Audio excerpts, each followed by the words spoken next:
নমস্কার। আজকে সাপ্তাহিক রাশিফল নিয়ে আলোচনা করব। সাপ্তাহিক রাশিফল বলতে 10 তারিখ থেকে 16 তারিখ এই সারাটা সপ্তাহ আমাদের 12 রাশি কেমন যাবে সেটি আমাদের আলোচনার বিষয়বস্তু। তার আগে গ্রহ ট্রানজিট বলে রাখি। এই সপ্তাহে দুই গ্রহ তার ঘর চেঞ্জ করছে। প্রথম গ্রহ হচ্ছে সূর্য। 15 তারিখ 15ই জুন সূর্য বৃষ রাশি ছেড়ে মিথুন রাশিতে যাচ্ছে। কখন যাচ্ছে? শনিবার 12:37 AM বৃষ রাশি ছেড়ে মিথুন রাশিতে সূর্য যাচ্ছে। আর শুক্র যাচ্ছে এই বৃষ রাশি ছেড়েই মিথুন রাশিতে 12 তারিখে শুক্র যাচ্ছে বুধবার 6:37 PM 12/6। তাহলে এই দুই গ্রহ তার ঘর চেঞ্জ হচ্ছে। তাহলে দুটোই বৃষ রাশি যে মিথুন রাশিতে যাচ্ছে, একজন যাচ্ছে 12 তারিখ, একজন যে 15 তারিখ।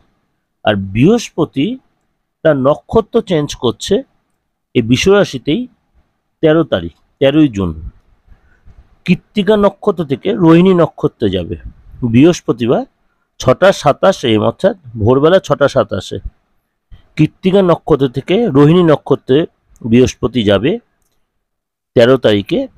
এই যে মেজর তিনটে গ্রহে তার কেউ নক্ষত্র চেঞ্জ করছে, কেউ তার রাশি চেঞ্জ করছে। আর ওভারঅল সবাই যেরকম ছিল সেরকমই আছে। এর উপরে বেস করে আমাদের 12 রাশি কেমন যাবে সেটি আমাদের আলোচনার বিষয়বস্তু। মীন রাশি এই সাথে মেজাজটি একটু খিটখিটে হয়ে থাকবে। আধ্যাত্মিক চেতনা যথেষ্ট বাড়বে। কোনো কারণে আপনার লস হতে পারে, চুরি হতে পারে, জিনিস গুম হয়ে ভেঙে যেতে পারে। এবং শরীর মনে ঠিক থাকে, বিশেষ করে কোনো পেটের বা বেশি রাত্রি করবে না। অবশ্যই কোনো জায়গায় যদি যান, কোনো আড্ডা জায়গায়, সেখানে তাড়াতাড়ি করে বেরিয়ে চলে আসবে, নাহলে আপনার কোনো শত্রু আপনাকে কোনো চাপে ফেলতে পারে। এবং কোনো জায়গায় ইনভেস্ট বা ধার দেওয়ার ব্যাপারে কিন্তু খুব সচেতন হবেন। এই সপ্তাহে আমি বলবো কাউকে ধার দেবেন না বা কোথাও ইনভেস্ট করে তাহলে কিন্তু অর্থ লস হতে পারে। যে কোনো কাজে বুঝে শুনে ডিসিশন নিয়ে এগোবেন, নাহলে কিন্তু আপনি সেখানে চাপে পড়ে যেতে পারেন। এবং ধীরে সুস্থে আপনাকে সমস্ত স্টেপ নিতে হবে।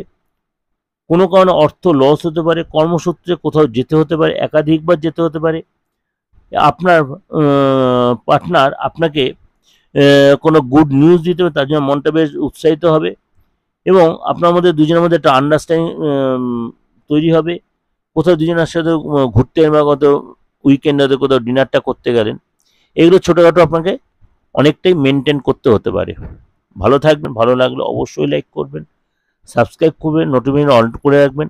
আর আমার যে পুরোনো চ্যানেলটার সাথে, দিগদর্শন চ্যানেলের সাথে আরেকটা দিগদর্শন মন্ত্র যে চ্যানেলটা, সেটাও যে আপনি সাবস্ক্রাইব করে নোটিফিকেশন বেলটা অন করে প্রত্যেকের প্রকার সবার আগে আপনার পৌঁছে যাবে। এবং আমার সাথে যোগাযোগ করতে হলে অবশ্যই বুকিং নাম্বার ইন ডিটেলে জেনে নিয়েছে। আপনি অফলাইনে নিন আর অনলাইনে নিন। ভালো থাকবেন, সারা সপ্তাহ ভালো কাটাবেন।